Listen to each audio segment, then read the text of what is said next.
Gloire à Dieu, que le nom du Seigneur soit glorifié. C'est toujours avec crainte et avec tremblement qu'on annonce la parole. Qui sommes-nous pour annoncer la parole de Dieu? Moïse lui-même, il disait « Envoie qui tu veux ». Et ce soir, je suis là.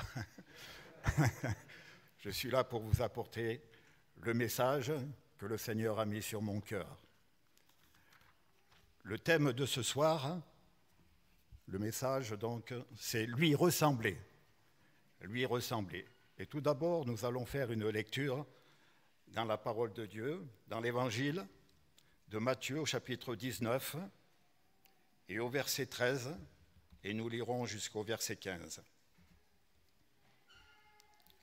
Évangile de Matthieu, chapitre 19, verset 13 à 15. Alors on lui amena des petits enfants, afin qu'il leur imposât les mains et pria pour eux. Mais les disciples les repoussèrent, et Jésus dit, « Laissez les petits enfants, et ne les empêchez pas de venir à moi, car le royaume des cieux est pour ceux qui leur ressemblent. » Il leur imposa les mains, et il partit de là.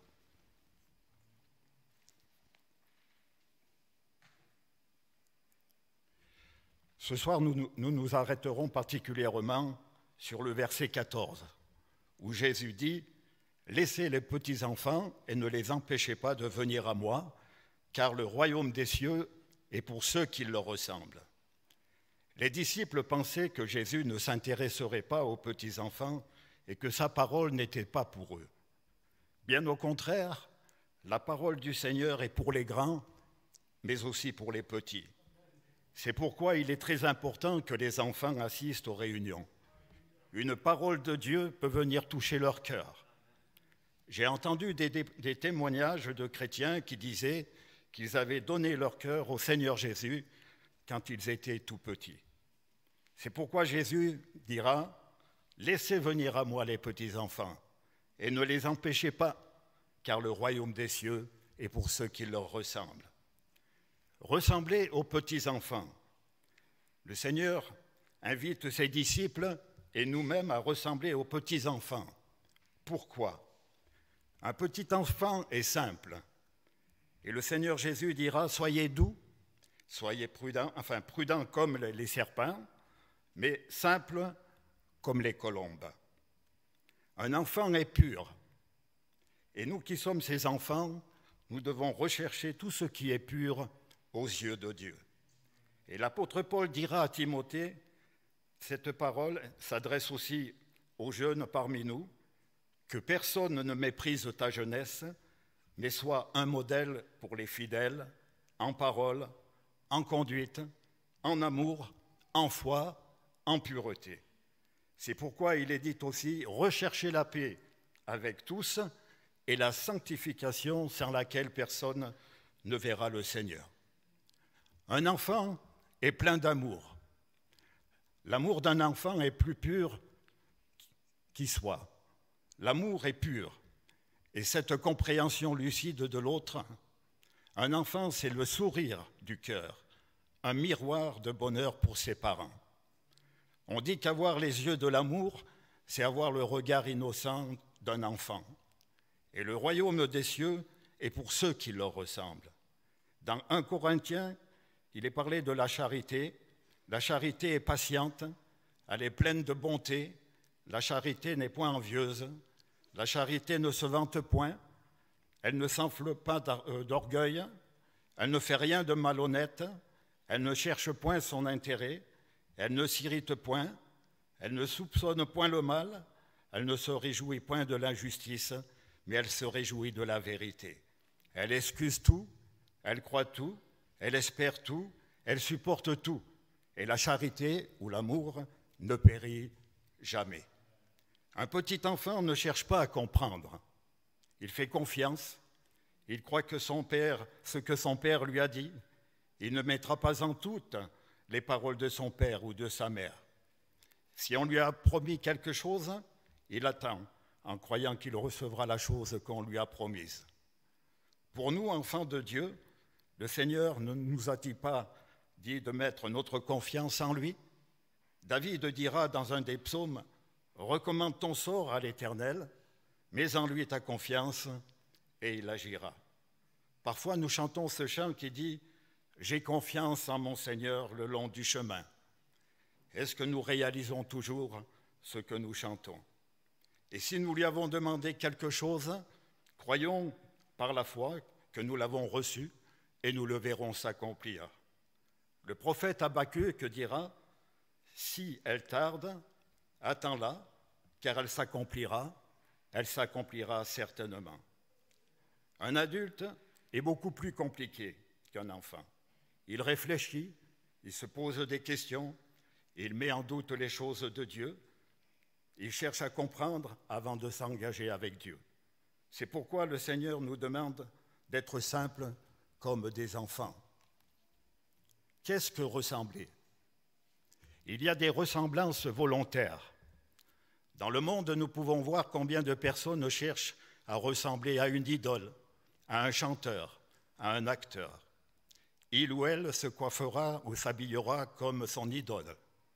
Vous avez certainement vu et entendu un imitateur en spectacle. Il fera les mêmes gestes, la même voix que l'acteur, au point qu'on pourrait le prendre pour le vrai. Je me souviens que tout jeune, j'aimais aller au cinéma, et lorsqu'il y avait un acteur qui me plaisait dans le film, quand je sortais du cinéma, je voulais lui ressembler. Mais bon, ce n'était pas possible. Il y a des ressemblances innées. En parlant de deux jumelles, on dira qu'elles se ressemblent comme deux gouttes d'eau, surtout si elles s'habillent exactement pareil, au point qu'on peut les confondre. En discutant avec des amis, ils vous disent « votre fils vous ressemble ». Ou alors on dira « telle mère, telle fille », parce qu'elles se comportent exactement de la même façon. Il y a des ressemblances de comportement. On peut également dire que les ressemblances rapprochent les individus. Lorsque beaucoup de personnes se retrouvent à une fête, dans une boîte de nuit, à un concert, dans un stade, à un match de foot ou même dans une église, c'est parce qu'ils se ressemblent, parce qu'ils ont les mêmes goûts, les mêmes envies. On dit « qui se ressemble, s'assemble ». La ressemblance de Jésus à son Père. Jésus est venu dans ce monde pour représenter le Père au milieu des hommes. Il a été l'image du Père dans toute sa personnalité. Un des disciples du Seigneur, qui est Philippe, dira à Jésus « Seigneur, montre-nous le Père et cela nous suffit. » Jésus lui dit « Il y a si longtemps que je suis avec vous et tu ne m'as pas connu, Philippe. Celui qui m'a vu a vu le Père. Comment dis-tu « Montre-nous le Père » ? Ne crois-tu pas que je suis dans le Père et que le Père est en moi? Les paroles que je vous dis, je ne les dis pas de moi-même, et le Père qui demeure en moi, c'est lui qui fait les œuvres. Et lorsque nous faisons une photocopie, la copie est identique à l'original. Jésus est l'identique de Dieu le Père, car il dira « Moi et le Père, nous sommes un ». L'apôtre Paul s'adresse aux Colossiens en disant « Le Fils est l'image du Dieu invisible, le premier-né de toute la création. » Et nous, en tant que chrétiens, comment ressembler à Jésus? Il est vrai qu'avant de connaître Jésus, nous avons porté l'image du terrestre, c'est-à-dire de l'homme pécheur que nous étions. Mais maintenant que nous sommes au Seigneur, nous devons porter l'image du céleste. L'apôtre Paul dira aux Corinthiens « Mais tous dont le visage découvert reflète la gloire du Seigneur, nous sommes transformés en la même image de gloire en gloire par l'Esprit du Seigneur. » Transformé en grec est métamorpho, qui se traduit par transfigurer ou changer complètement. Nous sommes passés d'un être mortel à un être spirituel par l'Esprit du Seigneur, bien que nous soyons encore dans un corps mortel. C'est pourquoi nous devons être identiques à Jésus, être à son image. Nous devons les uns et les autres refléter Christ en nous. Il est vrai que si nous pouvons voir pendant une nuit bien éclairée la lune, c'est parce que le soleil reflète sur elle. C'est pourquoi nous aussi, nous devons refléter la lumière de Dieu autour de nous. Un jour de sabbat, Jésus avait guéri un homme malade depuis 38 ans, qui se trouvait à la piscine de Bethesda. Pour les Juifs, il ne fallait rien faire ce jour-là. C'était le jour du sabbat, et encore moins une guérison. Alors ils cherchaient à le faire mourir. Et Jésus leur dit, en vérité, je vous le dis, le Fils ne peut rien faire de lui-même, il ne fait que ce qu'il voit faire au Père, et tout ce que le Père fait, le Fils le fait pareillement. Jésus sur la terre parmi les hommes était la ressemblance même du Père, plein d'amour, de compassion, de bonté, de miséricorde, de patience, de fidélité et de paix. Et parfois nous chantons ce chant qui dit « Te ressembler Jésus, c'est mon espoir suprême ». Et n'est-ce pas là le désir de nos cœurs? Alors, comment lui ressembler? Lui ressembler dans notre langage. Il ne sortait de la bouche de Jésus aucune parole mauvaise. Et même les pharisiens allèrent se consulter sur les moyens de surprendre Jésus par ses propres paroles. Tous, nous dit la parole, lui rendaient témoignage. Et ils étaient étonnés des paroles de grâce qui sortaient de sa bouche. Jésus était revêtu de la puissance de l'Esprit, et sa renommée se répandait dans tout le pays d'alentour. On dira de Jésus qu'il était un prophète, puissant en œuvre et en parole, devant Dieu, mais aussi devant tout le peuple. Lorsque Pierre nia de connaître Jésus, on a dit de lui, « Certainement, tu es aussi de ces gens-là, car ton langage te fait reconnaître. » Pendant tout le temps où Pierre avait été avec Jésus, il avait changé son langage. Il ne parlait plus comme avant. Et lorsque nous nous sommes convertis à Jésus-Christ, notre langage a changé. Si autrefois je disais des gros mots, maintenant je n'en dis plus. Mais quelqu'un dira, je suis comme je suis. Eh bien non, que dit la parole de Dieu? Si quelqu'un est en Christ, il est une nouvelle création, une nouvelle créature. Les choses anciennes sont passées, voici toutes choses sont devenues nouvelles. Notre langage doit changer et nous devons ressembler à Jésus. Lui ressembler dans notre comportement, dans notre conduite. Le terme comportement désigne les actions d'un être vivant. Le comportement, c'est la façon d'agir, de se conduire, de réagir. Un bon comportement est un comportement juste, approprié à la situation. On demande souvent à un enfant d'avoir un bon comportement. On peut l'encourager à avoir un bon comportement en lui rappelant et lui montrant ce qu'on attend de lui, ce qu'il ne doit pas faire. Jésus avait un comportement parfait envers tous les hommes. Il agissait avec bienveillance envers tous. Jésus a toujours eu l'attitude la mieux adaptée à chaque situation. Aucune personne n'a pu lui faire des reproches sur son comportement, sur sa conduite. Et tous lui rendaient témoignage. Ils étaient étonnés des paroles de grâce qui sortaient de sa bouche. Bien qu'il en soit ainsi pour chacun de nous. Nous aussi, nous devons avoir un comportement agréable envers tout le monde. Un chrétien doit avoir une attitude qui se concentre sur les besoins et les intérêts des autres. Que les gens voient en nous que nous sommes différents. Quand je me suis converti au Seigneur, mes amis me disaient « Depuis que tu vas à cette église, tu n'es plus le même. Tu as changé, heureusement. » Heureusement. Dieu nous a laissé sa parole afin que nous nous comportions bien devant lui, mais aussi devant les hommes. Il nous faut avoir une bonne conduite. C'est ce que l'apôtre Pierre dira. Ayez au milieu des païens une bonne conduite, afin que là même où ils vous calomniaient, comme si vous étiez des malfaiteurs, ils remarquent vos bonnes œuvres et glorifient Dieu au jour où il les visitera. Amen. Lui ressembler dans l'amour pour les autres. L'amour est un sentiment positif de personnes qui s'aiment indépendamment de la situation ou des problèmes rencontrés. Aimer, c'est désirer le meilleur pour l'autre, même s'il a des aspirations différentes des nôtres. C'est lui permettre d'être heureux, même si son chemin est différent du mien. En faisant preuve d'amour pour les autres, on fait donc preuve d'acceptation. On est heureux de ce que fait ou devient l'autre. Quand on aime, on donne sans rien demander en échange. L'amour parfait est celui de Jésus. Jésus nous a tellement aimés qu'il a donné sa vie sur la croix pour chacun d'entre nous, misérables que nous étions, pécheurs, voués à la perdition éternelle. Il nous est dit dans la parole de Dieu, dans l'évangile de Jean, que Jésus, ayant aimé les siens, qui étaient dans le monde, mit le comble à son amour pour eux. Pendant le souper, Jésus se leva à deux tables, ôta ses vêtements et prit un linge dont il se ceignit.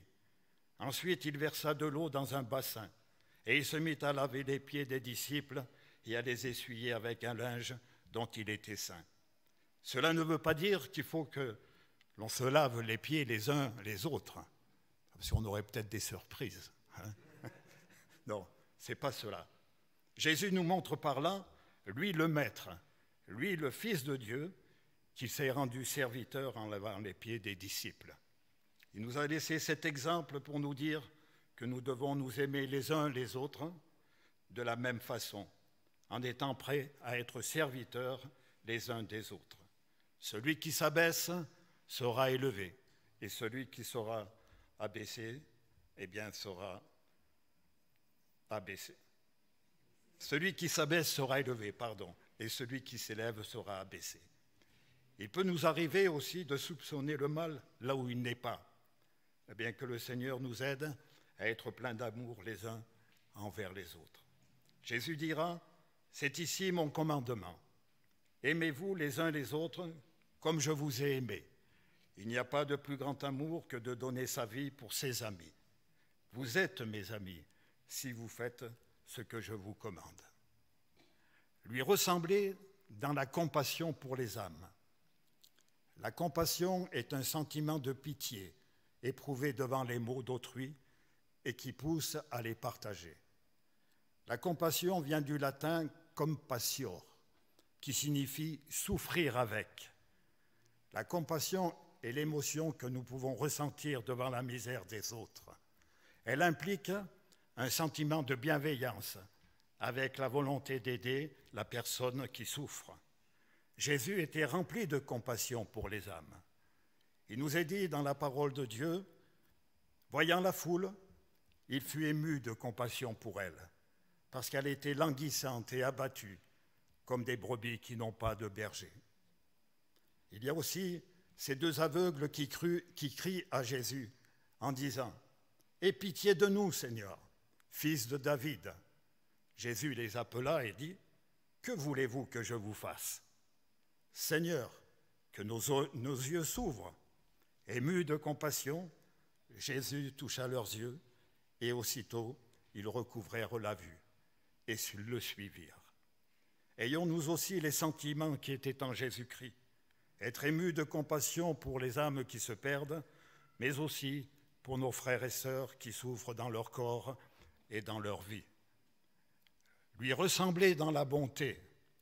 La bonté est une qualité qui pousse à faire le bien, à être bon envers autrui.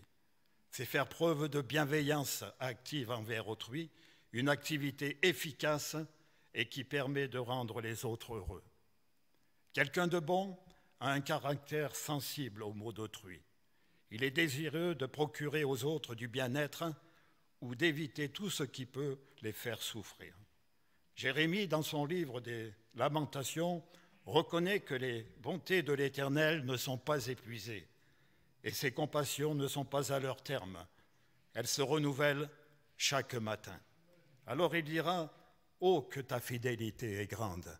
Et ce soir aussi, nous pouvons les uns et les autres dire « Oh Seigneur, que ta fidélité est grande pour chacun d'entre nous. » Parce que c'est vrai, tes bontés se renouvellent chaque matin envers nous. La bonté de Dieu est infinie, est éternelle, et elle se manifeste sous différentes formes pour bénir, pour secourir, pour pardonner les péchés, pour guérir, pour éclairer, pour nourrir, pour exaucer les prières, pour combattre nos ennemis, etc. La bonté de Dieu est réelle. Elle est disponible tous les jours de notre vie. Savez-vous que la bonté est un fruit de l'esprit? Car le fruit de l'esprit consiste en toutes sortes de bonté, de justice et de vérité. Cette bonté, nous devons la manifester envers nos frères, nos sœurs, mais aussi envers ceux que nous ne connaissons pas. Si les bontés de l'Éternel se manifestent envers nous chaque matin ou chaque jour, à plus forte raison, nous aussi, nous devons manifester notre bonté envers les autres. Lui ressembler dans la miséricorde. La miséricorde est une forme de compassion pour le malheur d'autrui, à laquelle s'ajoute la notion de générosité, de bonté gratuite. C'est avoir pitié d'une personne. Dans l'évangile de Jean, nous avons un exemple de la miséricorde de Jésus. Il se rendit près de la porte des brebis, à la piscine qui s'appelle en hébreu Bethesda. Bethesda veut dire maison de miséricorde, un nom qui correspond à la manifestation de la miséricorde de Jésus lorsqu'il a guéri à cette piscine un homme malade depuis 38 ans. Jésus l'a guéri parce qu'il est miséricordieux. Alléluia. La miséricorde c'est aussi accorder une grâce à un coupable. C'est la pitié par laquelle on pardonne aux coupables. On peut parler de clémence, d'indulgence. Et le brigand sur la croix a imploré la grâce du Seigneur en disant « Souviens-toi de moi quand tu viendras dans ton règne. » Et Jésus lui répondit « Je te le dis en vérité, aujourd'hui tu seras avec moi dans le paradis. » Et même au dernier moment, Jésus accorde sa grâce aux pécheurs. Dans l'évangile de Matthieu, Jésus dira « Heureux les miséricordieux, car ils obtiendront miséricorde. » Les miséricordieux sont remplis de compassion et de miséricorde à l'égard de ceux qui souffrent à cause du péché et du chagrin, mais aussi à l'égard de leurs prochains. Et dans l'évangile de Luc, nous voyons un docteur de la loi qui se lève et demande à Jésus « Mais qui est mon prochain ?» Et Jésus lui dit « Un homme descendait de Jérusalem à Jéricho. Il tomba au milieu des brigands qui le dépouillèrent, le chargèrent de coups et s'en allèrent le laissant à demi-mort. Un sacrificateur, qui est un homme religieux, qui passait par là, le vit et passa outre. Un lévite, qui est aussi un religieux, qui arriva aussi dans ce lieu-là, l'ayant vu, passa outre. Mais un Samaritain qui est l'image du Seigneur, qui était un étranger, étant venu là, fut ému de compassion lorsqu'il le vit. Il s'approcha et lui banda ses plaies. Il le conduisit à une hôtellerie et prit soin de lui. Jésus pose la question au docteur de la loi. Lequel de ces trois te semble avoir été le prochain de celui qui était tombé au milieu des brigands? C'est celui qui a exercé la miséricorde envers lui, répondit le docteur de la loi. Et Jésus lui dit, va, et toi, fais de même. Lui ressembler dans la patience. La patience est à travers le monde et les croyances une qualité essentielle requise pour celui qui aspire à la sagesse. Le mot patience peut avoir plusieurs utilisations. Tout d'abord, la patience est l'aptitude d'un individu à se maîtriser face à une attente, à rester calme dans une situation de tension ou face à des difficultés à supporter les autres. La patience est un fruit de l'esprit qui permet de supporter ce qui est irritant ou pénible.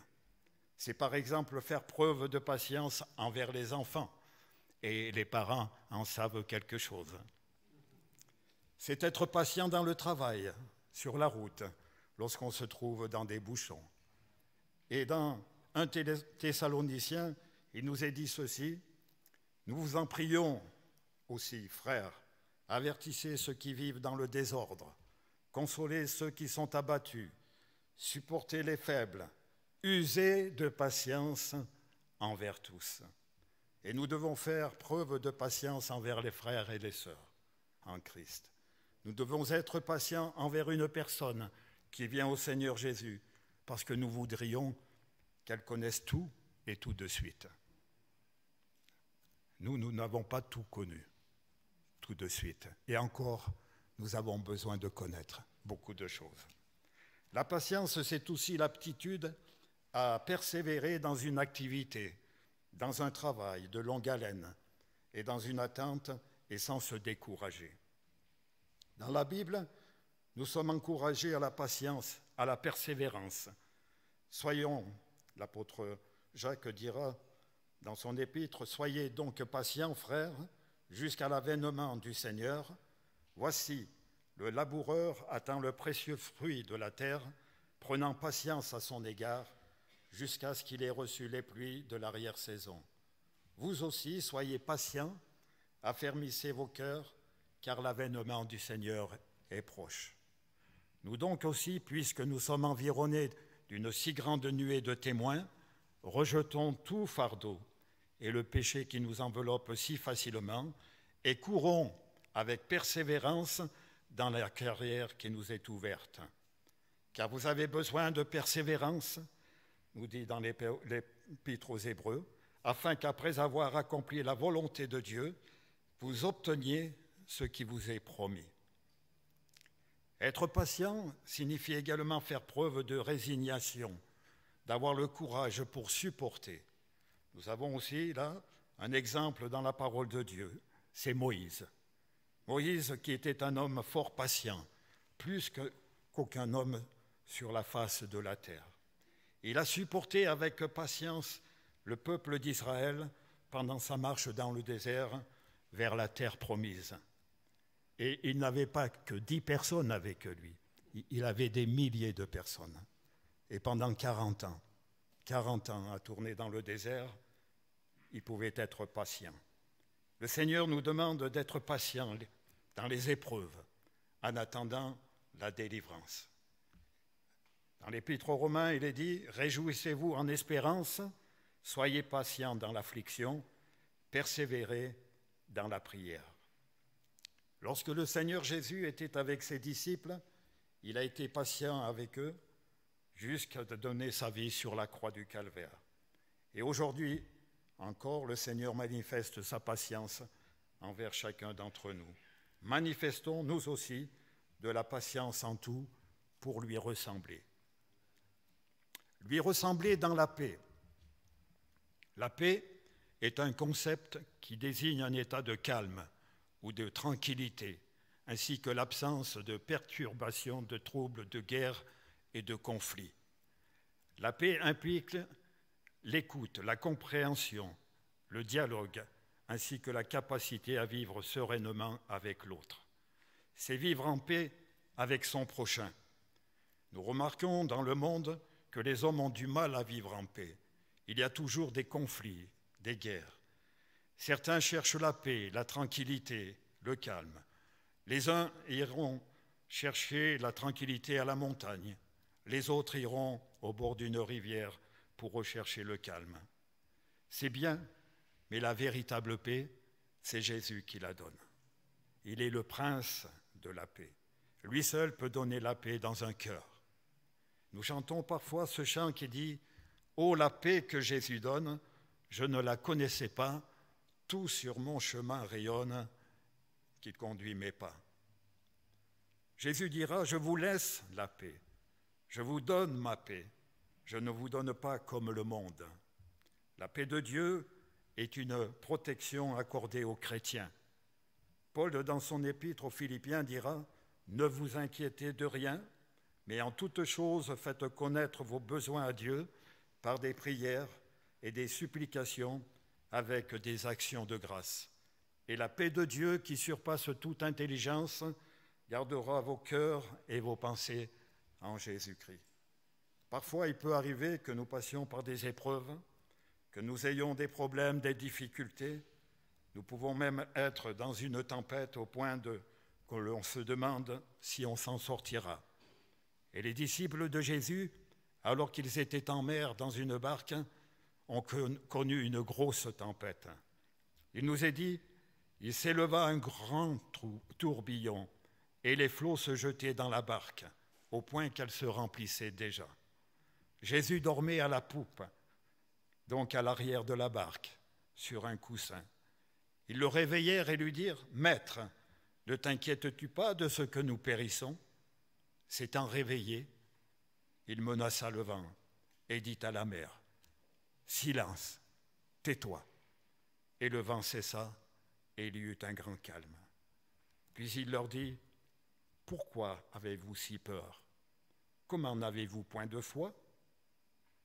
Il est vrai que dans une telle situation, il est difficile de rester dans la paix. Et pourtant, Jésus était dans la paix. Il était avec eux dans la barque. Il veut que nous aussi, dans telle situation, nous restions dans la paix en lui faisant entièrement confiance. Lui ressembler dans la fidélité. La fidélité est la qualité d'une personne qui est fidèle à ses engagements, dévouée, attachée à quelque chose ou à quelqu'un. Quelqu'un qui est fidèle et constant dans ses sentiments, ses affections, ses habitudes. Jésus a été envoyé par Dieu, son Père, auprès des hommes, afin qu'il soit sauvé. Jésus est venu faire la volonté de Dieu sur la terre. Il a été fidèle jusque dans les moindres détails et même jusqu'à la croix. Lorsque le prophète Ésaïe entendit la voix du Seigneur disant « Qui enverrai-je et qui marchera pour nous ?» Je répondis « Me voici, envoie-moi ». Ou encore ce verset qui nous dit que Jésus est appelé fidèle. C'est dans le livre de l'Apocalypse, ces gens qui voient le ciel ouvert et dit « Voici parut un cheval blanc. Celui qui le montait s'appelle fidèle et véritable. Il juge et combat avec justice. » Jésus parlera de la fidélité dans cette parabole, dans l'évangile de Matthieu. Il dira ceci, il en sera comme d'un homme qui, partant pour un voyage, appela ses serviteurs et leur remit ses biens. Longtemps après, le maître de ses serviteurs revint et leur fit rendre compte. Celui qui avait reçu les 5 talents s'approcha en apportant 5 autres talents. Et il dit, « Seigneur, tu m'as remis 5 talents. Voici, j'en ai gagné 5 autres. » Son maître lui dit, « C'est bien, bon et fidèle serviteur. Tu as été fidèle en peu de choses. Je te confierai beaucoup. Entre dans la joie de ton maître. » Lorsque nous sommes passés par les eaux du baptême, nous avons dit au Seigneur, « Nous te serons fidèles jusqu'au bout. » Mais soyons honnêtes et reconnaissons que nous n'avons pas toujours été fidèles envers le Seigneur. Mais que nous dit la parole de Dieu? Si nous sommes infidèles, il demeure fidèle, car lui-même, il ne peut se renier. Alléluia. Que l'on puisse dire de nous que nous avons été fidèles, comme Tychik, que l'apôtre Paul parle dans Colossiens, son ami, son bien-aimé. Tychik, le bien-aimé frère et fidèle ministre, mon compagnon de service dans le Seigneur. Eh bien, soyons fidèles jusqu'à ce que le Seigneur vienne nous chercher et alors il nous donnera la couronne de vie. Lui ressembler dans le pardon, j'arrive à la fin, lui ressembler dans le pardon. À la suite d'une trahison ou d'une infidélité, il est souvent difficile de pardonner. La déception et la souffrance sont tellement fortes qu'il est impossible de quitter l'état de colère et de haine. Pourtant, pardonner permet de se sentir plus léger et de retrouver le chemin de l'apaisement pour mieux avancer. Il est vrai que ce n'est pas dans notre nature de pardonner, surtout quand la personne nous a fait un mauvais coup. Parfois, on entend dire « je te pardonne, mais je n'oublierai jamais ». Ce n'est pas ça le pardon. Lorsque nous avons donné notre cœur au Seigneur, nous étions des pécheurs, nous avions fait le mal aux yeux de Dieu. Christ est mort pour nous à la croix du Calvaire, mais il a pardonné tous nos péchés. Si nous avons péché après avoir cru en Christ et que nous confessons au Seigneur notre péché, il est fidèle et juste pour nous pardonner. Et dans le livre du prophète Ésaïe, le Seigneur dira, « C'est moi qui efface tes transgressions pour l'amour de moi, et je ne me souviendrai plus de tes péchés. » La Bible nous parle aussi de David, qui a commis l'adultère. Il a menti, manigancé et envoyé délibérément un de ses soldats les plus loyaux à une mort certaine. David avait une longue liste de péchés à son actif. Pourtant, dans les Actes des Apôtres, il est appelé un homme selon le cœur de Dieu. S'il est vital pour nous, êtres humains, de pardonner, de se pardonner, d'être pardonnés et d'une certaine manière de ne pas oublier pour éviter de refaire les mêmes fautes et pour croître dans la grâce, il n'en est pas de même pour Dieu. Lui, il pardonne et oublie. David dira, « Tant je me suis tu, mes os se consumaient. Je gémissais toute la journée, car nuit et jour, ta main s'apesantissait sur moi. Ma vigueur n'était plus que sécheresse, comme celle de l'été. Je t'ai fait connaître mon péché, je n'ai pas caché mon iniquité. J'ai dit, j'avouerai mes transgressions à l'Éternel, et tu as effacé la peine de mon péché. » Dans l'instruction de Jésus sur la prière, il dira, « Père, que ton nom soit sanctifié, que ton règne vienne. Donne-nous chaque jour notre pain quotidien. Pardonne-nous nos péchés, car nous aussi nous pardonnons à quiconque nous offense. Si nous pardonnons aux hommes leurs offenses, notre Père céleste nous pardonnera aussi. Mais si nous ne pardonnons pas aux hommes leurs offenses, notre Père céleste ne nous pardonnera pas non plus. » Mais quelqu'un dira, « Faut-il que je pardonne plusieurs fois dans la même journée pour les mêmes choses ?» Eh bien, voici une réponse de la parole de Dieu. Pierre s'approcha de Jésus et lui dit, « Seigneur, combien de fois pardonnerai-je à mon frère lorsqu'il péchera contre moi? Sera-ce jusqu'à 7 fois ?» Jésus lui dit, « Je ne te dis pas jusqu'à 7 fois, mais jusqu'à 70 fois 7 fois. » C'est-à-dire autant de fois qu'il viendra te demander pardon. Alléluia. Ça, c'est la parole de Dieu. Merci Seigneur. Donc voilà quelques points que j'ai voulu partager avec vous. C'est vrai qu'il y aurait beaucoup à voir encore sur tous ces sujets que je viens de partager. Mais pour conclure, que jamais nous n'ayons un autre but que celui de ressembler à Jésus. Amen. Amen. Pour cela, j'aimerais chanter avec vous un chant. Te ressembler, Jésus, c'est mon espoir suprême. Alléluia.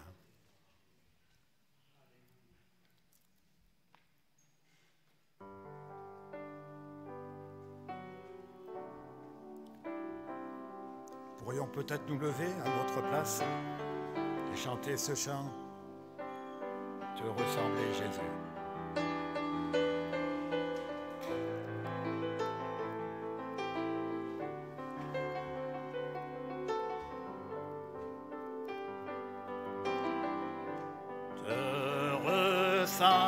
Ressembler, Jésus, c'est mon espoir suprême.